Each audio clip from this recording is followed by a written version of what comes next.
Selamat datang di video edukasi manajemen risiko yang berjudul Risk Based Internal Audit. Video edukasi ini dipersembahkan oleh kelompok satu. Selanjutnya ada definisi audit internal berbasis resiko eh, adalah pendekatan audit yang berfokus pada risiko yang dapat mempengaruhi pencapaian tujuan organisasi. Nah, di audit ini memprioritaskan area dengan resiko tertinggi dalam mengelola resiko tersebut. Boleh next? Selanjutnya ada 3 poin penting mengapa internal audit itu penting. Yang pertama itu praktik ini berfokus pada risiko yang bisa berdampak besar. Nah, di dalam bisnis tidak semua masalah itu memiliki dampak yang besar. Nah, RBIA ini membantu tim audit memprioritaskan hal-hal yang paling berisiko. Dan yang kedua yaitu dapat menggunakan sumber daya audit dengan lebih efisien. Sumber daya audit seperti waktu dan tenaga auditor tidak bisa digunakan untuk memeriksa semua hal sekaligus. Nah, RBIA memastikan sumber daya digunakan di tempat yang paling membutuhkan.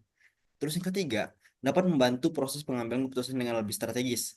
Dengan mengetahui area-area yang paling berisiko, manajemen bisa membuat keputusan yang lebih baik dan strategis. Lanjut, lanjut. Oke, baik. Di sini saya akan menjelaskan salah satu contoh penerapan dari RBEA ini di salah satu perusahaan BUMN Indonesia, yaitu Telkom Indonesia yang bergerak di bidang layanan telekomunikasi dan juga digital untuk jutaan pelanggan. Yang pertama itu ada identifikasi risiko strategis dan operasional. Jadi internal audit Telkom ini bekerjasama dengan unit manajemen risiko untuk mengidentifikasi risiko strategis dan operasional yang berdampak tinggi terhadap tujuan perusahaan seperti gangguan layanan jaringan maupun juga risiko keamanan data dan serangan cyber. Lalu yang kedua ada penilaian dan pemetaan risiko dengan risk mapping atau matriks risiko yang ada contohnya di PPT tersebut yang berdasarkan dua dimensi yaitu probabilitas frekuensi dan juga dampak atau tingkat keparahannya.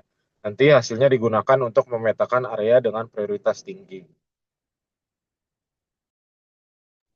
Lalu yang ketiga itu ada perencanaan audit tahunan berbasis risiko. Rencana audit tahunan disusun dengan memprioritaskan unit atau proses dengan tingkat risiko tertinggi. Contohnya yang pertama audit pada divisi data center dan security. Lalu yang kedua audit proyek digitalisasi BUMN. Lalu yang ketiga audit pengadaan sistem IT di anak perusahaan. Lalu contoh keempat ada pelaksanaan audit dan rekomendasi tindakan pencegahan. Tim internal audit melakukan audit terfokus misalnya dengan mengevaluasi pengendalian akses terhadap server, ketahanan sistem terhadap serangan cyber, serta validitas vendor dalam proyek digital. Eh, Hasil audit dilaporkan dengan rekomendasi seperti yang pertama penguatan firewall dan sistem pemantauan serangan, lalu yang kedua revisi kebijakan manajemen vendor, yang ketiga pelatihan karyawan terkait keamanan cyber. Lalu contoh yang kelima ada pemantauan dan evaluasi tindak lanjut.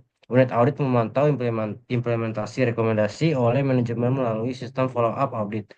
Penilaian keberhasilan dilakukan melalui pengurangan insiden atau peningkatan skor kepatuhan. Melalui pendekatan risk-based internal audit, PT Telkom Indonesia dapat mengarahkan sumber daya audit internal ke area yang paling beresiko terhadap tujuan bisnis. Ini membantu meningkatkan ketahanan perusahaan terhadap ancaman strategis seperti serangan cyber, kegagalan proyek digital, dan ketidakpatuhan regulasi. Video edukasi kali ini memakai referensi dari buku manajemen risiko ISO 31000-2018 dan acara launching buku manajemen risiko ISO 31000-2018. Sekian video edukasi dari kelompok kami. Terima kasih dan wassalamualaikum warahmatullahi wabarakatuh. Dapat